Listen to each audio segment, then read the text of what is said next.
Hare Rama, Rama Rama, Hare Hare, Hare Krishna, Krishna Krishna, Hare Hare.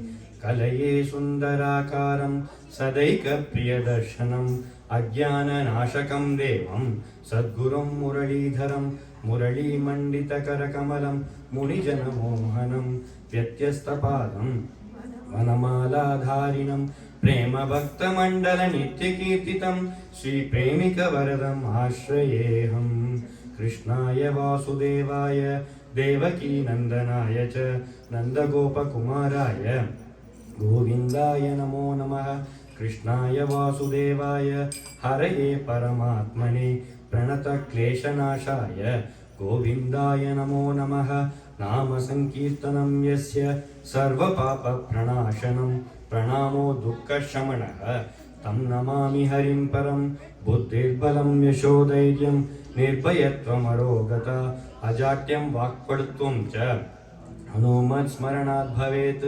श्रीहरये नमः श्रीहरये नमः श्रीहरये नमः गोपिका जीवनस्मरणं गोविन्दा गोविन्दा सद्गुरुनाथ महाराज की जय. By the immense kripa of our Guru Maharaj, His Holiness Maharanyam Shri Shri Muralidhara Swamiji, and by the costless mercy of our divine couple Madhuri Saki Sameta Premikavardhan Thakurji, we have been blessed to hear to Harikathas on Srimad Bhagavatam for the past 4 days. Today, I am thankful to have all of you to listen, come together here to listen to the story of Ajamila Katha, Ajamila charitram. At the outset, I really want to be also thankful to Sri Ramanujamji, whose material this entire Katha is based on. So Ramanujamji says, typically we know this Ajamila Katha as a Nama Mahima Katha. So Ajamila made some mistakes and then he did a lot of sin and then he cries Narayana and then Bhagavan kind of protects him. So it's a Nama Mahima Katha, but it's more than that. It is a Satsanga Mahima Katha. It is also a Katha of Guru Mahima. And ultimately, it is a Katha of, it's a prime example of Bhagavan's Poshanam. Poshanam means Bhagavan's Kripa. So here, Bhagavan said, even though this Bhakta deviated from the good path, I'm going to protect him. I'm going to make sure that he calls out my name and I'm going to make sure he's protected. So this is a prime example of Bhagavan's Poshanam. So now, before we get into the charitram of Ajamila, we need to get a little bit of background so that we can really appreciate what Ajamila's charitram is all about. So we get into the 6th canto of Srimad Bhagavatam, and Shukamuni and Parikshit are discussing various things, and Shukamuni has already told Parikshit about the different worlds, about the different lokas. He gives description of Naraka, of different, of the heaven and hell and different descriptions. And Parikshit is actually very disturbed by the description of Naraka. So Shukamuni says there are different types of Narakas. There are different treatments that you get depending on the type of sin you did. So Parikshit thought all this Naraka, all this is just to keep us in line, right? He thinks it is like to kids, we say, oh, if you don't eat properly, Puchandi will come and take you. There is no real Puchandi, right? So Parikshit thought all this Yama and this Naraka is to just keep us in line. He thought they were all imaginary. But Ramana here says, our sadhus and munis, they don't want to fool us. Naraka is real. If you do a lot of sin, you will go to Naraka. So Parikshit is asking Shukamuni, which type of people go to Naraka? So Shukamuni is saying, so these people who make mistakes, who don't follow the Bhagavata Dharma, who don't do good things, who do a lot of papa, they go to Naraka. And Shukamuni is giving, saying there are these 28 kind of treatments that you can get. It's like a buffet.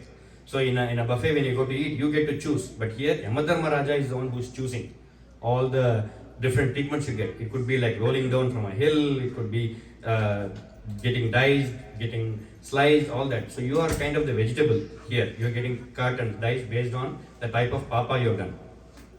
So here Ramana actually tells a beautiful story of a party in Sheshadri Swamigal's lifetime. So Sheshadri Swamigal was a Mahan who was in Tiruvannamalai and he was a contemporary of Ramana Maharishi. So once this party goes to Sheshadri Swamigal, and she says, all this Yama, this Naraka, all that is imaginary, right? She just calls him Sheshadri. So she says, Sheshadri, all this is imaginary, right?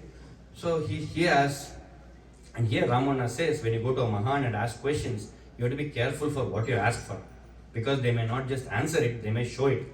So Sheshadri Swamigal says, Party, do you want to see? And she says, yes, why not? She didn't think that he will actually show him. So Sheshadri Swamigal rubs her eyes, and then she starts seeing this Yamaloka, this Naraka. And she sees all the different treatments people are getting, and she's terrified. It's horrible. And she's like, Sheshadri, stop it, I want to come back. And finally, Sheshadri Swamigal again rubs her eyes, and then she comes back into the normal loka. But it took her almost a week for her to regain her senses properly. So Ramana says we have to be very careful what we ask Mahatmas, what we want to test in the Mahatmas' truths. So once Shukamuni has explained all these narakas, now Parikshit is a little bit concerned. So if I do a lot of sin, he says, if I do a lot of sin, what options do I have? So he's not asking for himself, he's asking for all of us. If you have done mistakes, if you have done papa, what is my option? Is Naraka the only option for me? So Shukamuni here says, the first option is, the first solution or the first option is you can do prayashchittam. You can do for every sin that you made or every mistake that you made, you can do a opposite karma. You can basically do it in forms of puja, yajna or other good acts. You can do everything to cancel out your papa. But Parikshit is very intelligent. He just doesn't take Shukamuni's word or answer. He could have just said, okay, prayashchittam, I'll do prayashchittam, and he could have gone. The Parikshit is very intelligent. He says, I don't think prayashchittam is really going to work. Prayashchittam can take care of the sin, but what about the intention to sin? What about my intent to repeat the sin? So I might make mistakes, some mistakes I might make intentionally. What about that? There is no prayashchittam for that. What about the mistakes I do unintentionally, but I keep repeating it? And then I do prayashchittam, and again there is another sin I do. This keep repeating cycle, I cannot stop it with prayashchittam. So he says, Kvachin nivartate abhadrat, Kvachin charati tatpunaha, prayashchittam atopartam, manye kunjara sauchavat. So here he says, prayashchittam is like the bathing of an elephant. So for instance, Ramana says here that when a mahout goes to bathe an elephant, it takes hours to give a bath to an elephant. It takes 3 hours, 4 hours to bathe an elephant. So the mahout is scrubbing the elephant, cleaning it, and completely purifying the elephant. This might be in a lake or a river. And then the mahout is now, after having cleaned the elephant, he goes to take a bath. So at that time, what does the elephant do? The elephant takes mud and muddy water and then puts it on its head. Bus, all the cleaning is gone. So our prayashchittam is like that. So even though we might do prayashchittam for one sin, before that prayashchittam is done, we are already doing the next papa.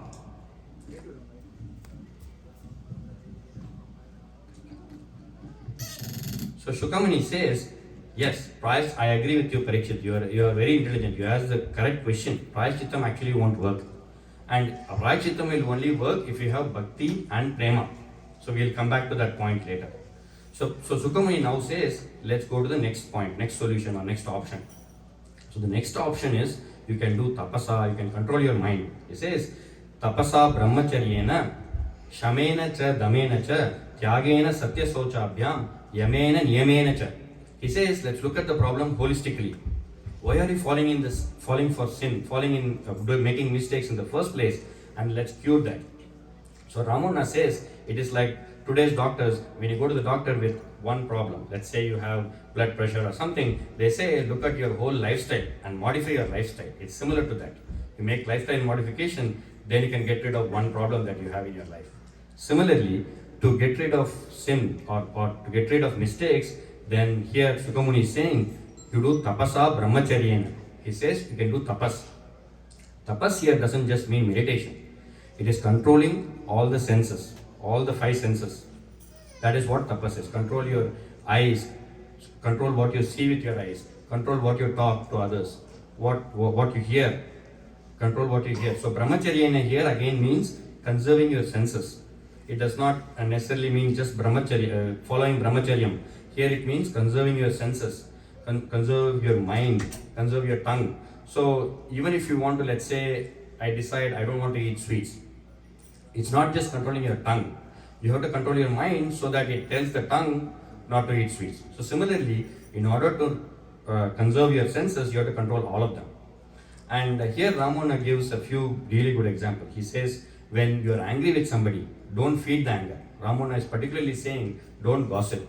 So if you get angry with somebody, then don't go and tell it to somebody else, and that will actually increase your anger, because they are going to feed to the fire and your fire is going to be raging.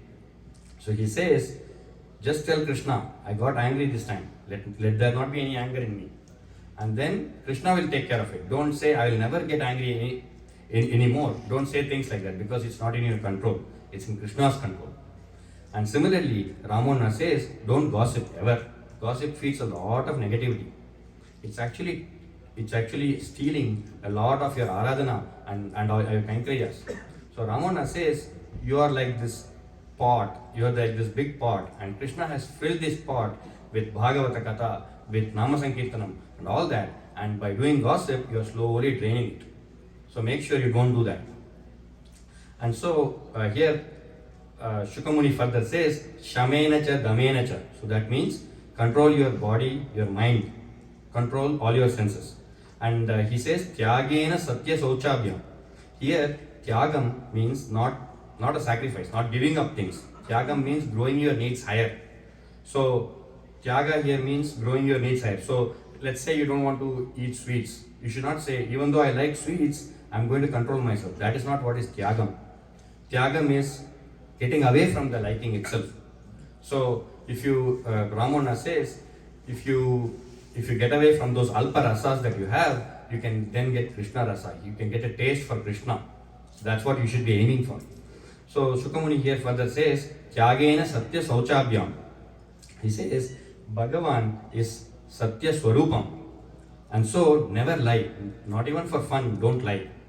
So Bhadrachala Ramadasa beautifully says, Satya swarupamaina, Satya swarupamaina, Pratyakshame Gani. So he says, Bhagavan is Pratyaksham because he is Satya Swarupam. So never lie. And Sauchabhyam here means that you cleanse your body. You take bath at least once every day, clean your feet and your hands all the time, and things like that. So, and then he finally concludes, Yamena Niyamena cha. So he says, do some japa, bring some control in your life. So all these things that Shukamuni has said is to do with Abhyasa Yoga. So that is the solution. And then here our Ramana adds, he says, Jihvame Madhumattama. Always speak with nectar in your tongue. Always make sure that you are speaking in a nice voice. So he says, Ramana says, there are a lot of self-righteous people who think they are in the right. They think they are right and they say things in a very harsh way. And Krishna doesn't like that. He says, no matter what it is, speak it with a nice, soft tone. He gives a beautiful example here that if there is a fruit tree that has, let's say, a mango tree or whatever tree of your choice, the fruit tree has some very ripe mangoes and it also has some unripe fruits. So would you actually go and pick just the unripe ones to eat? You would pick the ripe ones, right? So similarly, Krishna has given you this voice, this tongue to tell sweet things. So make sure the way you talk is sweet. So Shukamuni further says, Dehavak buddhijam dhira dharmajyaha shraddhayan vitaha shipant yagam mahadapi venugulmum ivanalaha. He says, control your tongue, control your buddhi, your body, all of it. And then he gives an example that you are your own. So even Bhagavad Gita says, Krishna is telling Arjuna, you are your own friend, you are your own enemy, you are the one uplifting yourself and you are the one bringing yourself down. So here the example Shukamuni is giving is, you are like a bamboo forest. So how does a fire happen in a bamboo forest? The way it happens is, So two bamboo shoots or two bamboo stems, they kind of rub against each other and they cause the fire within themselves. There is no external source there. It's all from inside that it's causing the fire. So similarly, we are our own, we can uplift ourselves. So this is all Abhyasa Yoga. So Parikshit has been listening to all these examples and all these things for some time now. So he said, okay, all this Abhyasa Yoga, this Tapasa, this controlling my senses, I understand all that. But if I can do all that, if I can do all that controlling, why would I sin in the first place? I would not sin in the first place, right? So if I can do this Shamenacha, Damenacha, all of that, I can control myself, then I would not do these sins. Shukamuni says, yes, I agree. Now let's go to the next option. So now he is kind of coming to the point here. So he says, Kechit Kevalaya Bhaktya Vasudeva Parayanaha Agam Dunvanti Katsyena Niharam Ivabhaskara. So he says, some people who don't have Vairagya, they don't have the Abhyasa Yoga, but by the tremendous love for Krishna, they can actually transcend anything. So they can overcome their Vairagya, they can get Vairagya based on Krishna Kripa. So here, Kevalaya Bhaktya means it's a one-minded devotion, only devotion. There is nothing mixed with it. It's unmixed with any other agenda. That is what is Kevalaya Bhaktya. And these people completely rely on Krishna. He says, Agam Dunvanti Katsyena Niharam Ivabhaskara. So here, he says some fortunate people run to Krishna Charana whenever they have a problem. Whenever they have a negative thought, they run to Krishna. This is a path of prema. What we discussed previously was a path of abhyasa. And he says, here, it is like having mist in a grass strand. So if there is mist on a grass strand, the way that mist will go away is by the power of the sun. The sun comes and it heats up and then the mist can go away. So Bhaskara here is sun. So similarly the papa that we have is like the mist that surrounds us. And the only way that can be removed is by Krishna Kripa, is by doing bhakti. And Shukamuni also says that amount of purification, even tapas can't remove that. Without bhakti, tapasa is useless. So even Bhasmasura did tapas, even Ravana did tapas, even Hiranyakashipu did tapas. But where did it lead them? It only led them to do more sins. They didn't actually go to Krishna. They didn't attain Bhagavan. So Shukamuni also adds, Prayaschittani Chirnani Narayana Paranmukam Na Nishpunanti Rajendra Sura Kumbam Ivapagaha. He says, Prayashchittam that you do for your sins while forgetting that Narayana is the one who is wiping your sins is like having a big wine pot which has had wine for hundreds of years. You are trying to remove the wine with just a small jet of water. It's like that. So he says, without Narayana Paranmukam, without the right bhava towards Narayana, the bhakti is useless. So Ramana here adds, he says, without bhava, bhakti is completely, it's just a starting level. Bhava only gives us the impetus. He says, when we go to Bhagavan, what comes to our mind? That is the bhava. What does Krishna tell you? What do you tell to Krishna? So here Shukamuni is saying, until we get Narayana Paranmukam, we won't get Prayashchittam. So Ramana here gives two really beautiful examples of Bhava Bhakti, of two Mahans actually. Let's go into those stories a little bit here. So the first one is that of Amal Amal. Amal Amal was a great Mahan, but she was largely obscure. Not a lot of people knew about her. She was from the Madhva Sampradaya. She was a very embodiment of Purandara Dasa. She was born in Kumbakonam and she ended up almost composing 30,000 Kannada kritis, mostly on Lord Panduranga. She was born in a small family in Kumbakonam. She got married very early in her life, like they used to do in those days. She was married at the age of 6 or 8 or something, and very soon her husband passed away. And so they considered her inauspicious. The whole community started telling, you are inauspicious. And then she went into despair. She was almost going to take her own life. And at that time, Lord Narasimha came to her and said, you keep singing for me and I'll take care of you throughout life. So from that time until the end, she lived for almost 112 years.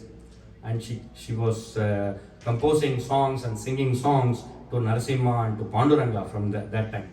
And she also was, at one point, Lord Panduranga told her, to come and stay in his temple. So she went to Pandharpur and did service for many years. So I'm setting this background because she's also dear, very dear to our Guruji. So once she came to our satsang for the first time in Guruji's ashram. And at that time, even before she came, Guruji told all the bhaktas there, he told them that I have told you about Meera Charitra a lot of times, but you have never seen Meera. Now we are going to see the protection of Meera. Meera is going to come here. So she came. And the bhava bhakti that she had, she brought her little Panduranga. The little Panduranga, she used to bathe and she used to do alankaram to him all the time. And then also our Ramona describes a couple of incidents that happened at the ashram. So when she was in the ashram, she had this bhava loka. She was in this bhava loka where she was communicating with Thakurji. And so Thakurji told her, so Thakurji treated her as a mother, as a Yashoda. So Thakurji said, I want this butter, you keep it for Naivedyam, but you take it away right away. I don't want that. Leave it for some time so that I can enjoy it for some more time. So Ramana says, even today, they keep the butter for a little longer after this happened. So the other incident that Ramana described here is that of Amala as a Yashoda for our Thakurji, and the Thakurji is running around her. And Thakurji says she is giving him a dress to wear, new dress to wear. And she is giving him a dress to wear. And Thakurji is like, no amma, nanga beda amma, he said. This is Kannada and this is one of her songs. And he's saying beda amma. And then she gives another dress, another color, red color dress. He again says beda amma. Another dress, beda amma. And then finally Thakurji says, I want a new dress. I want a new dress every day. And that is why Ramana says, Nutarambar Supritam. So that is why they put new dress to our Thakurji in the ashram every day. So that is the bhava of these Mahatmas. So another example that Ramana gives is that of Kanakadasa. He was also in the Madhva Sampradaya. He was a disciple of Vyasaraya. So Vyasaraya was a big devotee of Udupi Sri Krishna. And the way Vyasaraja used to do was, whenever he was in Udupi, he would actually do puja to this actual murti of Udupi Sri Krishna. But when he was away from Udupi, he would actually do Manasa Puja. This is the puja that you do with your mind. So Manasa Puja it's also another bhava. They are in a bhava loka, they are doing actual puja with malas and different, they are following all the rituals and they are doing it.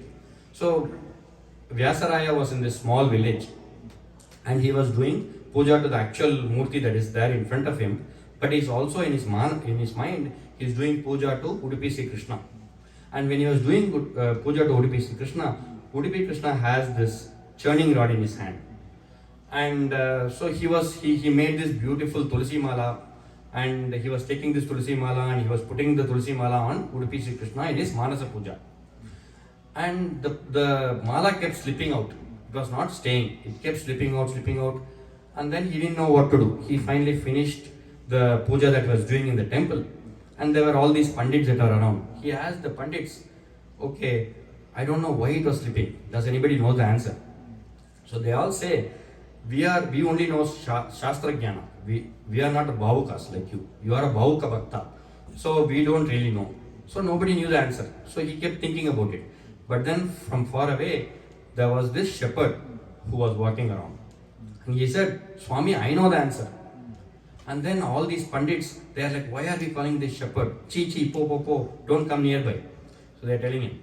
And but Vyasaraya knows who that is. So he says, let him come. He says he knows the answer. And you all didn't know the answer. So let him come and tell us his solution. So that person comes. So Vyasaraya asks, what is your name? It is Kanakadasa. And so he says, how do you know the solution to this problem? And he says, it's very simple, Swami. All that happened was, you are putting the mala outside the churning rod. You are not putting it between the churning rod and Bhagavan. So and that's why it was slipping. And Vyasaraya is like, yeah, that's exactly what happened. How do you know this? So Kanakadasa says, I was not allowed into the Udupi temple. But nobody can stop me from doing Manasa Puja to Udupi Sri Krishna. So every day I've been doing Manasa Puja to Udupi Sri Krishna. And the way I've been doing it, I usually see that you are going and you are doing your puja, you finish it, and then I start my puja. So in this Bhavaloka, all these Mahatmas are actually connected. So here, our Ramana also adds, he says, when we do our puja, we cannot be like these Mahans, obviously. But what we can do is, we can do puja with Bhava. He says, when you are going to a Punya Kshetra, let's say you go to Vrindavana, you decide to go to Vrindavana. He says, before going to Vrindavana, make sure that you read the scriptures, the greatness of Vrindavana. Have your mind tuned to that place. And when you go there, don't look at the gutters there, the houses there and all that. Just look at the bhumi where all the Mahans were there. Where Chaitanya Mahaprabhu was, all the Mahans were. So he says, and do it with Satsanga. If you go with Satsanga, you will have the right Bhava. So, once, so we kind of deviated from our original thing. So coming back, so Parikshit says, all this is good. All this Bhava, Bhakti, all of this, that is good. But how do I get this Bhakti? How do I get this Prema for Bhagavan? Shukamuni says, it can happen two ways, a few ways. So he says, it can happen if you get Bhagavan's Poshanam or Anugraham or Kripa. By Bhagavan's Kripa you can get it. And how do you get Bhagavan's Kripa? You find Satsanga, you find people who have love for Bhagavan. And that's how we can get Bhagavad Kripa and find a Guru. So he says, find Satsanga and find a Guru. You either get this love for Bhagavan yourself or you find people who have this love for Bhagavan. So now we are actually getting into Ajamila Charitra, finally. So now Shukamuni says, let me give you an example of this. He says, Atra Choda Haram Kimam Itihasam Puratanam Dutanam Vishnu Yamayoho Samvadastam Nibodhame. So he says, Itihasam Puratanam. He says, this actually happened. This is not an imaginary tale that we are saying. This actually happened. Now we are being taken to Kanya Kubja or present day Kanauj in Uttar Pradesh. Ajamila was born to pious parents. He had a very good upbringing. He was well versed in all the Shastras and he was married to a virtuous wife. He led an ideal life. He did properly what the Vedas told him to do. He did everything. But one day, his father told him to go to the forest to collect some woods and flowers for a yajna. There, he happened to see a hunter and his mistress. They were engaged in singing lewd songs and in shameless, amorous play. Seeing this affected his mind badly. All the training that he had, all the sadachara that he had gained, completely was in vain. It vanished. So here I am reminded of one of Guruji's Madhura Geetams, which says, Agacha, Agacha, Sajjana Sangam, Magacha, Magacha, Tujjana Sangam. So Guruji here says, welcome Sajjana Sangha, Satsanga, but you should keep away from Durjana Sangha, from bad people. He did the exact opposite. Ajamila did the exact opposite. He left his parents, aged parents, his virtuous wife. He started spending time with a shameless woman. He spent all his wealth on her and he became a Dasi Pati.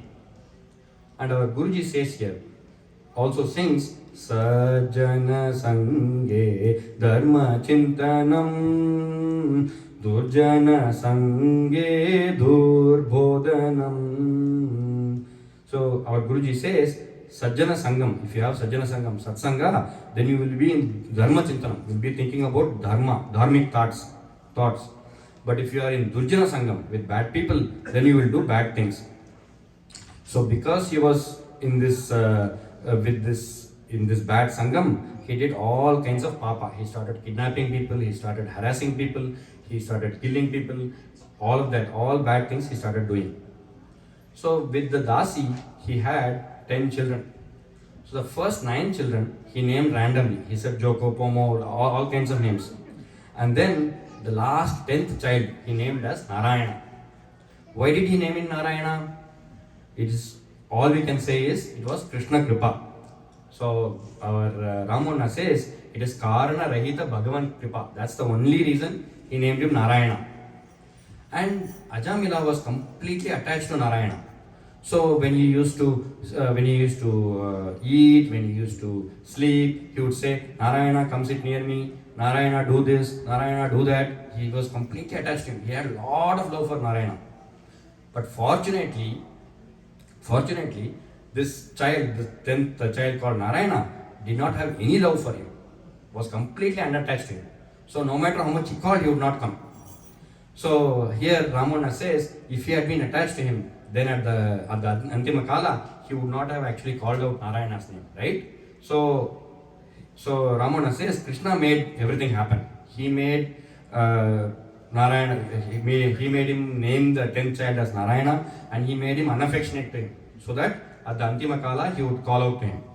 So now, slowly time passes, and Ajamila is now 88 years old, and by now he is in his deathbed, he is in his last days.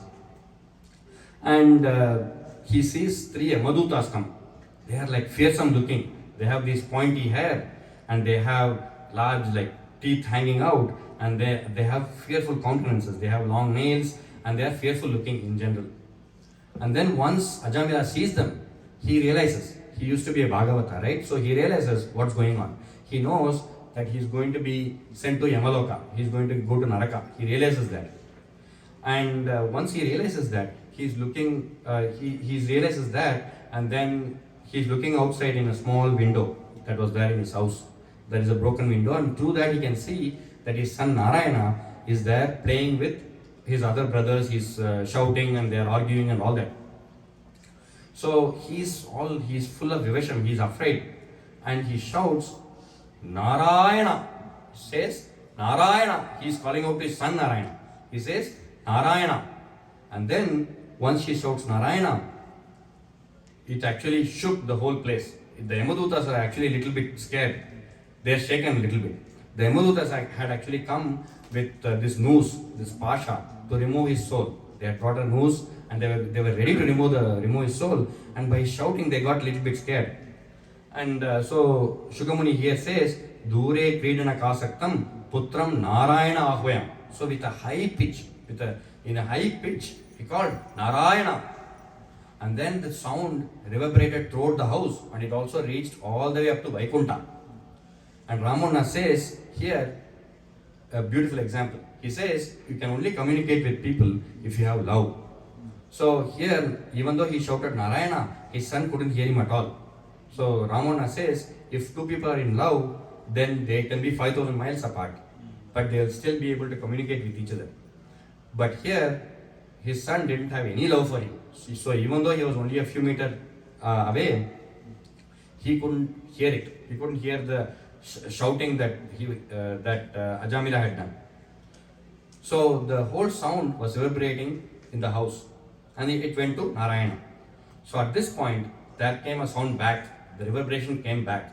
Lord Narayana said, Mahabarihi, said. So the reverberation came from Vasudeva Graham, not from the house itself. So Lord Narayana was like, my devotee is calling me with such vivasham, which he's in trouble, and he's calling me. So he said, Mahabarihi, which means, don't worry, I'm going to protect you. So here Ramana says, Bhagavata Dharma is like Bhagavan, once he bestows his grace on you, the moment you utter your name, he bestows his grace on you. And all that matters is after that he'll actually bestow his actual Kripa, and all the different things will come. But first he soothes with pleasing words. So he says, Ma Barihi, don't worry, I'm going to take care of you. He says, Bhagavan says, you are right now impure, but I'm going to give you satsanga. I'm going to give you Acharya Kripa, and after that I'll take you. So here I'm reminded of our Guruji's beautiful Madhura Geetam, which is Nama Mundre Podume Peen Pechadak Hari Nama Mundre Podume. Nama Mundre Podume. Nama is enough. You don't need anything else. Harinama is the only thing you need. And Guruji also sings later in the same song. He says, Asayudan Shraddayudan சொல்லி வர ஆசையுடன் ஸ்ரத்தையுடன் சொல்லி வர அதிமிரவில் கைமேல் பலன் கண்டிடலாமே. அதிவிரைவில் கைமேல் பலன் கண்டிடலாமே. நாமம் ஒன்றே போதுமே. So here the song says Asayudan Shraddayudan. So Guruji here says, if you spell my nama with Asay, with Shraddai, then pretty soon you will get a fruit of that nama chanting. But here Ajamila didn't even say the nama with the Narayana nama with Asay or Shraddai. He was in so much pain. His whole body was shaking because he saw the Yamadutas. So he was just yelling out in trouble. So he was not calling it with Asay or Shraddai, but Bhagavan says, as long as you call your name, I am there for you. And he did not even call his Bhagavan Narayana's name. He was calling his son Narayana's name. So Bhagavan says that Narayana and this Narayana, since the name are the same, it's the same thing, no matter how you call it. So Bhagavan said, don't worry and I will take care of it, right? So how is Bhagavan taking care of Ajamila? Let's see that. So Bhagavan sends 4 Vishnu Parshadas. So you have these gory looking 3 Yamadutas, and there are these 4 resplendent looking Vishnu Parshadas. They are brilliantly clad. They were looking like Narayana himself, Sri Hari himself. They had lotus-like eyes and they were full of energy. They had Shankha, Chakra, Gada, Padma. So you may ask, why did Narayana why did he not send the Vishnu Parshadas before the Yamadutas? So here Ramana says, you need a little bit of Yamaduta shaking to remember Narayana Nama. So he says, he gives a beautiful example.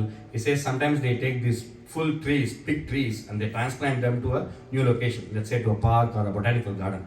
So the way they do it is, they make this big hole, and when they put the tree into the hole, then they give a big shaking for the tree. So they do the shaking because they want the roots to be more solid and the roots to start absorbing all the nutrients. So similarly, Ramana says, it's like that. If you get a little bit of shaking, then they make sure that you catch hold of Bhagavan's charanam.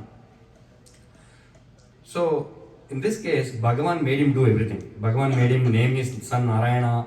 Bhagavan made him call out for his son. All of that is Bhagavan is doing. So Ajamila now is getting satsanga of 7 people. So even though they are gory looking, the Yamadutas are still Bhagavatas, because they have association with Yamadharma Raja, who is himself a Bhagavata. So there are these 3 Yamadutas, these 4 Vishnu Parshadas, and they are giving satsanga to Ajamila.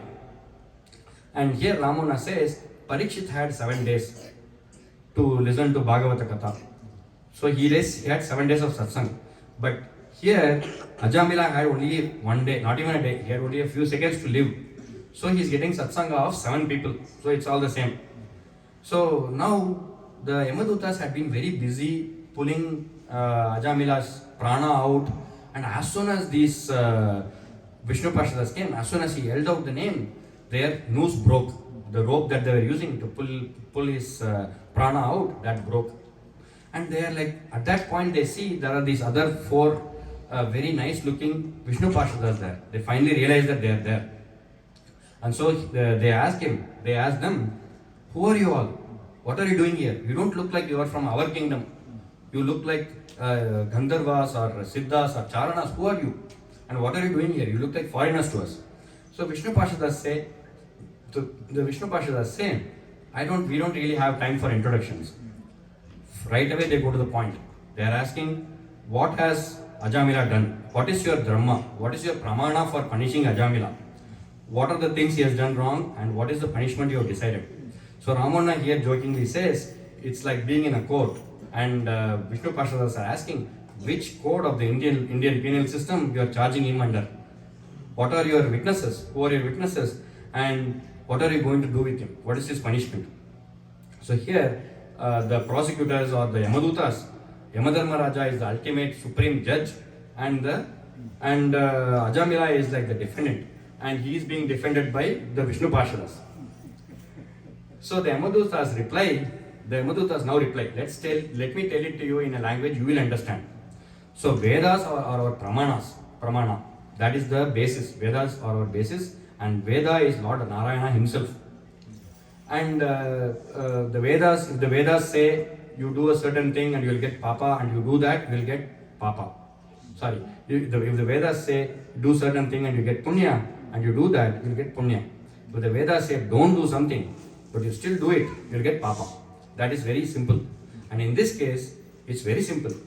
Ajamila is a Mahapapi. He has done so many bad things. It's an open and shut gate for us. There is not even a reason to argue with us. He was a nice person earlier in his life. He started off being a nice person. He got diverted into this bad path. And then after that, he has done many papas. The first papa he did is he left his virtuous wife, which is a papa. Then he forsake his parents, aged parents, which is a Mahapapa. And then after that he went into a lot of kidnapping and brigandage and all kinds of bad things. So he's a Mahapapi. So it's an open and shut case. And we also have witnesses. So here Ramana says there are always witnesses.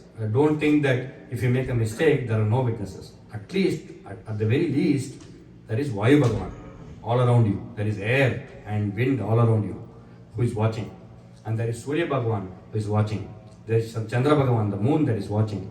And there is Agni also that is watching. So there are always witnesses. So now the Yamadutas have made their point.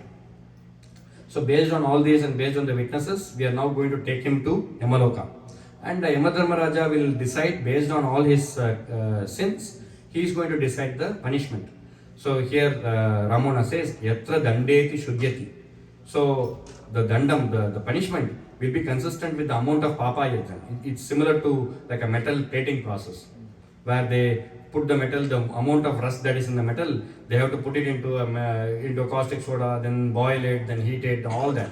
So depending on the amount of rust, you have to do more treatment. Similarly, depending on the amount of sin you have done, depending on the amount of papa he has done, he is going to get the right type of treatment.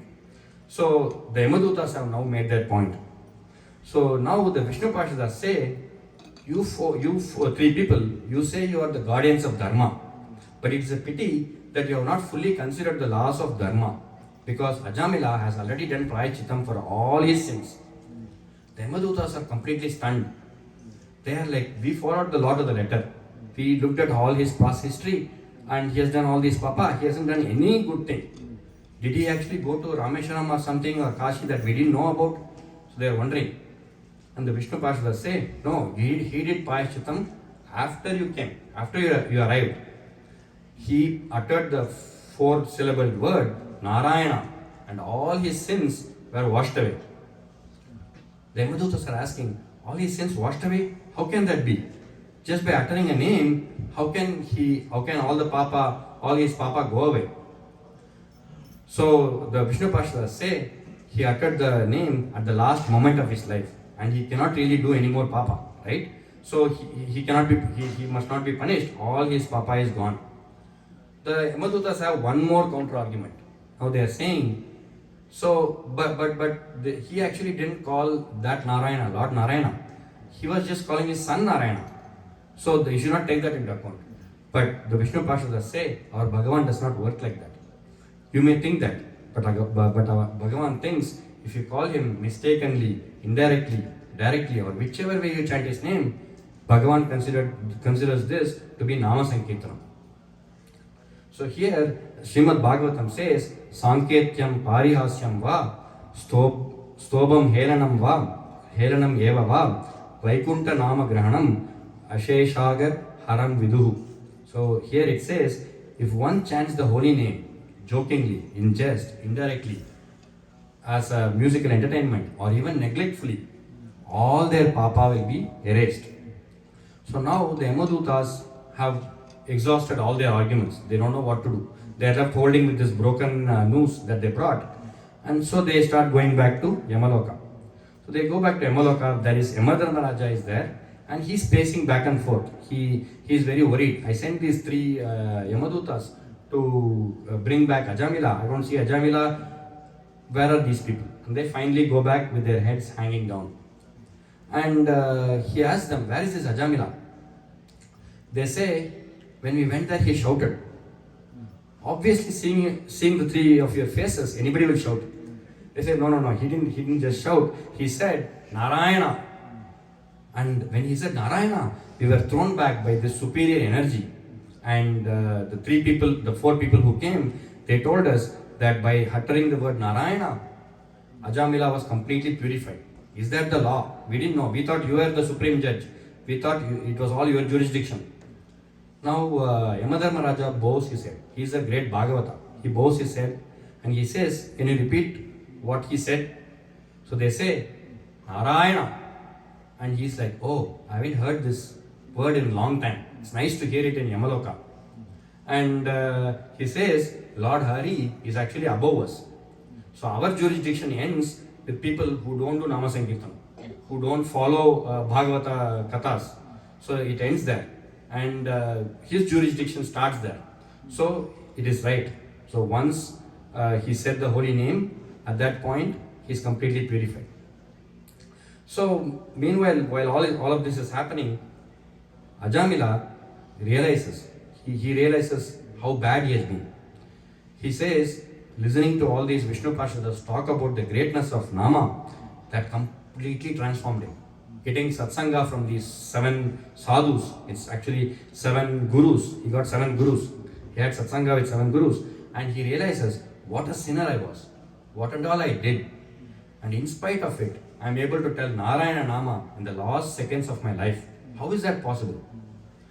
It's certainly not my effort. It is Krishna Kripa that made me chant Narayana Nama at the last moment. Where is this papi? This small person, and where is this Jagan Mangala Nama? So here I am reminded of a beautiful Madhura Geetam from our Guruji, which is Yennayum Poruttanayo, Yennayum Sagitanayo, Yennayum Aditanayo, Yennayum Ninaitanayo, Yennayum Poruttanayo, Yennayum Sagitanayo, Yennayum Aditanayo, Yennayum Ninaitanayo, Shishupalanja Bali, Ajamiran Shatra Bandhuvai Pol, Yennayum Poruttanayo, Yennayum Sagitanayo, Yennayum Aditanayo, Yennayum Ninaitanayo. So here, the meaning here is even me. Yennayum means even me. Here Ajamila says, I was such a papi. For even me, Lord Narayana gave me, came and saved me. So Yennayum Portanayo means even me, you tolerated me. You had, you bore with me. You respected me and you thought about me. So that's what here Guruji is saying. So similarly, Ajamila thinks, I didn't do anything for Bhagavan and still he saved me.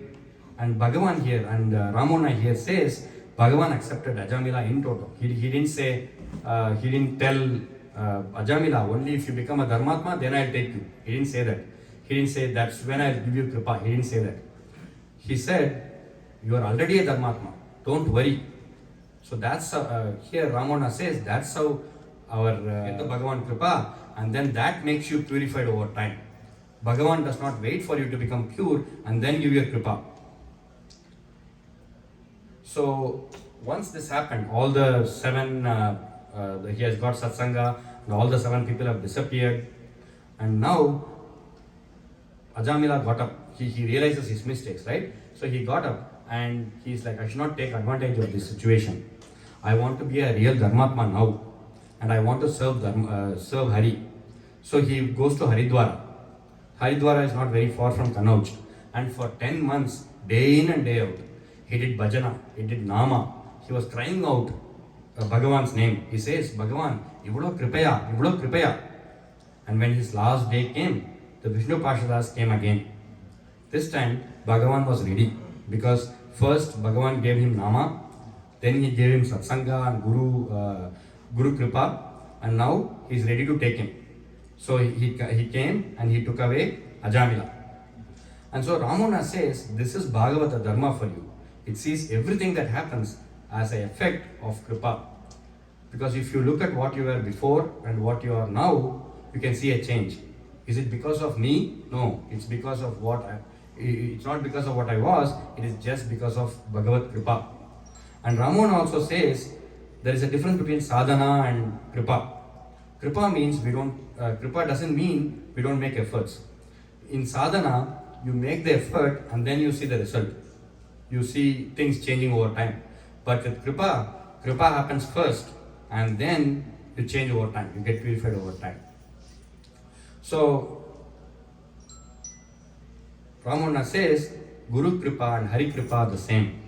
And he says a couple of things. Here he says, Ajamila's story is not like I make a mistake, I do a sin and then I chant Narayana Nama and then again I make a sin and I chant Narayana Nama and everything is gone. It's not like that. It's also not about mechanical chanting. So the mechanical chanting of Bhagavan Nama is kind of the starting point for bhakti. Once you mechanically chant Nama, and then you can slowly develop Bhavuka Bhakti and Bhava Bhakti, and that is the ultimate goal. So if you want to right away start from chanting with Bhava, you will never get there.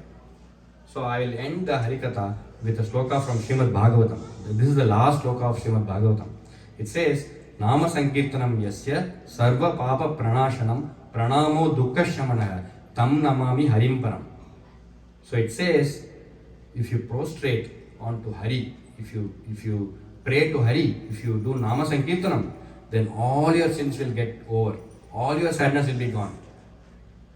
And with that wish and prayer that everybody should get Guru Mahima, more Satsanga, more Nama chanting in the new year, and more Kankarya, I conclude my Harikatha with humble pranams to all the Bhagavatas here.